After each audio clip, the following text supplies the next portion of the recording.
আমার প্রিয় চতুর্থ শ্রেণীর ছাত্রছাত্রী বন্ধুরা, আশা করি তোমরা সবাই ভালো আছো। আজ আমরা চতুর্থ শ্রেণীর প্রথম পর্যায়ক্রমিক মূল্যায়নে পরিবেশ ও বিজ্ঞান বিষয়ের প্রশ্নপত্র নিয়ে আলোচনা করব। তবে প্রশ্নপত্র যাওয়ার আগে একবার দেখে নেব এই পরীক্ষার জন্য পরিবেশ ও বিজ্ঞান বিষয়ের সিলেবাস কী কী রয়েছে। স্ক্রিনে তোমরা 2026 সালে ফার্স্ট সামিটিভে পরিবেশ ও বিজ্ঞান বিষয়ের প্রশ্নপত্রটি দেখতে পাচ্ছ। পূর্ণমান রয়েছে 20, সময় রয়েছে 40 মিনিট। নাম্বার 1, সঠিক উত্তরটি নির্বাচন করো। 1 গুণ 6 সমান 6। নাম্বার ক, বাঘের ডরাকাটা দাগ আছে সৌন্দর্যের জন্য, মানুষকে ভয় দেখানোর জন্য, নিজেকে বাঁচানোর জন্য। নাম্বার খ, গাছ শ্বাসক্রিয়ার সময় বাতাস থেকে গ্রহণ করে oxygen, carbon die oxide. Number গ, শিরদাঁড়া আছে তবুও গুটিয়ে থাকতে পারে কেঁচো, সাপ।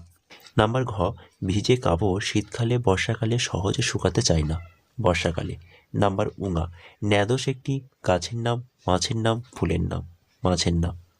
নাম্বার চ, রবীন্দ্র সেতু দামোদর, হুগলি, কুলিক নদীর উপর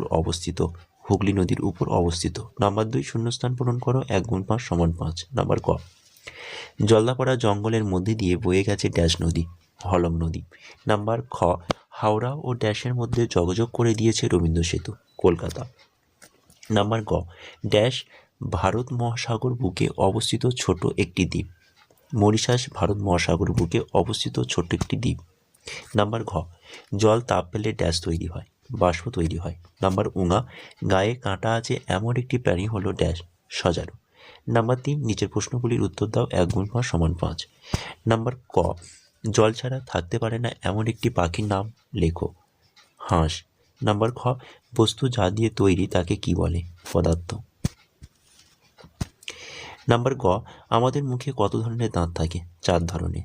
নাম্বার ঘ, তুষ কাকে বলে, ধানের খোসাকে তুষ বলে। নাম্বার উঙা, আঁশবিহীন একটি মাছের নাম লেখো, মাগুর।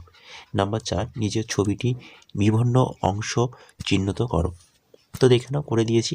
প্রথম ছবিটির প্রথম চিহ্নটি হচ্ছে মুখবিবর, তারপরটি হচ্ছে গাছনালী, এটি হচ্ছে পাকস্থলী, এটা হচ্ছে ক্ষুদ্রান্ত। ওকে। নাম্বার 5, গাছ পরিবেশ থেকে কী কী উপাদান নিয়ে কোথায় খাবার তৈরি করে। এই প্রশ্নের উত্তরটা তোমরা নিজেরা করো, এটা আমি তোমাদের হোমওয়ার্ক দিলাম, অর্থাৎ বাড়ির কাজ দিলাম। তো আজকে ভিডিওটি এখানে শেষ করছি। ভিডিওটি ভালো লাগলে অবশ্যই বন্ধুদের কাছে বেশি করে শেয়ার করে দিও। চ্যানেলে নতুন হলে অবশ্যই চ্যানেলটিকে সাবস্ক্রাইব করে পাশে থেকো।